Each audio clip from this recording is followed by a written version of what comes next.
बिल्कुल बड़ी खबर है कि एक तरफ तो जेडीयू ने एलजेपी कोटे की 3 सीट पर उम्मीदवार उतारे हैं और दूसरी तरफ एनडीए में शामिल जीतन राम मांझी ने भी गठबंधन में असंतोष के संकेत दिए। उनकी तरफ से भी बयान सामने आया और उन्होंने बोध गया और साथ ही मखदुमपुर में चिराग पासवान की पार्टी एलजेपीआर उम्मीदवारों के खिलाफ प्रत्याशी उतारने का ऐलान किया। एक तरफ जेडीयू और दूसरी तरफ मांझी की तरफ से भी इसी तरीके का बयान सामने आया। जब डिसीजन हो गया है तब फिर जदयू के सीट पर कोई दूसरा क्यों सिंबल दे रहा है, और हम उनसे सहमत होते हुए हम भी जो बोध गया से पार्टिकुलर नेता का जो सीट मिला है वहाँ और मखदुमपुर से जो सीट मिला है वहाँ भी हम अपना लोगों को सिंबल दे रहे हैं। जीतन राम मांझी को आपने सुना। फिलहाल आपको बता दें कि अब बिहार चुनाव में हम उम्मीदवारों की लिस्ट को लेकर ही खबर है। 6 उम्मीदवारों के नाम का ऐलान हो चुका है। इमामगंज से मांझी की बहू दीपा कुमारी को टिकट दी गई है।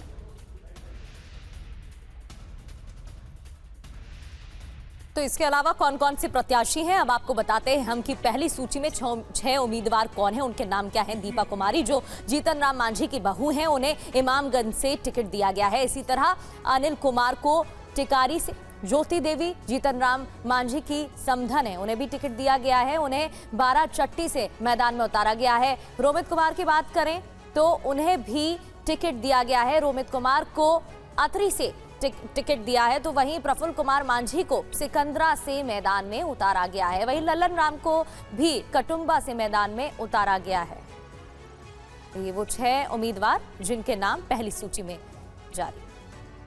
एनडीए के खेमे से जुड़ा ये बड़ा अपडेट है। नाराज उपेंद्र कुशवाहा को मनाने में भारतीय जनता पार्टी जुटी हुई है। आज दिल्ली में अमित शाह से उपेंद्र कुशवाहा की मुलाकात होगी। पटना से दिल्ली रवाना हुए हैं उपेंद्र कुशवाहा। देर रात डिप्यूटी सीएम सम्राट चौधरी से भी मुलाकात हुई थी। कुशवाहा ने कहा एनडीए में कुछ भी ठीक नहीं है, कुछ भी हेल्दी नहीं है, इस तरीके के बयान उन्होंने दिए थे। इससे पहले शायरी अंदाज में उनका एक ट्वीट भी सामने आया था जहां नाराजगी उन्होंने जाहिर की थी।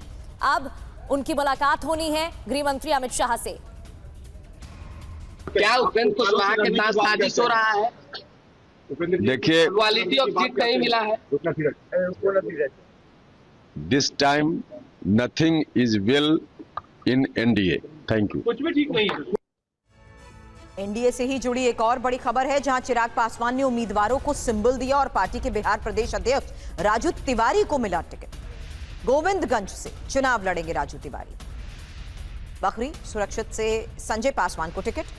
गरखा से सीमांत मृणाल चुनाव लड़ेंगे। UEM Jaipur is a perfect target for prospective students aspiring for good jobs, good education with future-ready skills. तो एनडीए में सीट शेयरिंग पर घमासान तेज हो गया है। एनडीए में सीट शेयरिंग को लेकर जहां लग रहा था सब कुछ तय हो चुका है, वहां एक बार फिर से घमासान की शुरुआत। जेडीयू ने एलजेपीआर कोटे की 4 सीटों से उम्मीदवार उतार दिए हैं। गायघाट, राजगीर, सोनबरसा और एकमा से अपने उम्मीदवारों की भी घोषणा की है और सीट शेयरिंग के तहत एलजेपीआर के हिस्से ये सीटें गई थी। बातचीत हुई थी 29 सीटों की और ये सीटें भी एलजेपीआर के हिस्से में गई थी, लेकिन दूसरी ओर नाराजगी और इन सीटों से अपने उम्मीदवार जेडीयू ने उतारे। हालांकि ये नाराजगी अब तक क्यों खत्म नहीं हुई है, सब कुछ सेटल क्यों नहीं हो पा रहा है, इस बारे में और जानकारी के साथ पटना से ही सहयोगी रुपेश कुमार इस वक्त हमें ज्वाइन कर चुके हैं। रुपेश, आज आने वाले वक्त में किन फैसलों पर नजर रहेगी, क्योंकि ये फ्रेंडली फाइट कहें या ऐसी नाराजगी जो अब खत्म होने का नाम ही नहीं ले रही? बिल्कुल सही कहा आपने सुरभि की खत्म होने का नाम ही नहीं ले रही है और बिहार के राजनीति के इतिहास में अब तक इससे ज़्यादा गडम-गडक सियासी जो हालात बने हैं वो इससे बुरी स्थिति जो गडम-गड हुआ है दोनों तरफ से, चाहे वो महागठबंधन हो या फिर एनडीए हो। किसी को ये पता नहीं है कि कौन कब किस गठबंधन में है, कब कौन किस सीट पर अपने उम्मीदवार उतारेगा। जिन उम्मीदवारों को टिकट मिला है उनको भी वो भी ये नहीं तय कर पा रहे हैं कि मैं यहाँ से नॉमिनेशन करूँ या फिर मेरे सहयोगी दल का कोई और उम्मीदवार भी यहाँ से नॉमिनेशन करने की तैयारी में खड़ा हुआ है।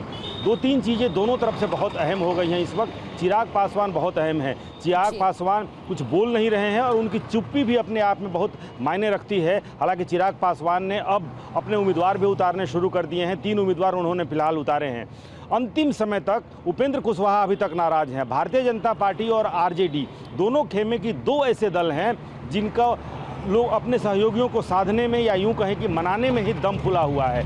बीजेपी एक को मनाती है तब तक दूसरा रूठ जाता है, मांझी को मनाती है उपेंद्र कुशवाहा रूठ जाते हैं, चिराग पासवान को अभी तक कुछ पता नहीं है।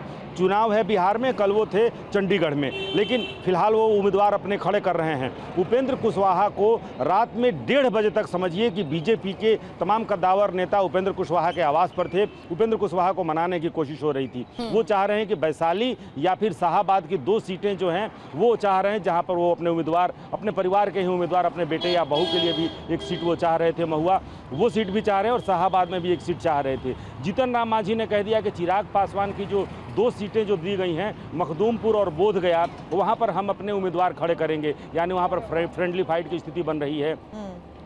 चिराग पासवान की जो 4 सीटें हैं, 3 सीटों को लेकर के पहले नाराजगी थी नीतीश कुमार की, अब एक सीट पर जो एकमा सीट है, धूमल सिंह वहां से चुनाव लड़ते रहे हैं, लेकिन वो सीट दी गई थी चिराग पासवान को। एकमा से धूमल सिंह को भी कल देर रात में नीतीश कुमार ने उनको सिंबल दे दिया है जेडीयू ने, यानी कि कुल 4 सीटें ऐसी हैं जो लोजपा के खाते में गई थी, लेकिन जहां पर जेडीयू ने अपने उम्मीदवार उतार दिए हैं। अब महागठबंधन की अगर बात करें तो महागठबंधन की तरफ देखिए, सीपीआईएमएल ने 18 अपने उम्मीदवार घोषित कर दिए हैं, उनके 6 उम्मीदवारों ने नामांकन भी कर दिया है। सीपीआई ने भी 6 उम्मीदवार उतार दिए हैं और आरजेडी ने 71 अपने उम्मीदवारों को सिंबल दे दिया है। उसमें से जो पहले चरण के ज़्यादातर उसमें उम्मीदवार हैं और वो 71 तेजस्वी यादव समेत कई उम्मीदवार आज नामांकन भी दर्ज करेंगे। और जो स्थिति बनी है, कई ऐसी सीटें हैं जैसे घोसी है, 4 सीटें घोसी से एलजेपी, लेकिन जेडीयू ने उम्मीदवार उतार दिए हैं। वहीं पहली लिस्ट जारी होते ही उपेंद्र कुशवाहा का दिल्ली आना भी बड़े सवाल खड़े कर रहा है। इसी पूरी जद्दोजहद के बीच नाराजगी को किस हद तक खत्म किया जा सकता है या नहीं, ये आने वाले वक्त में भी साफ हो जाएगा।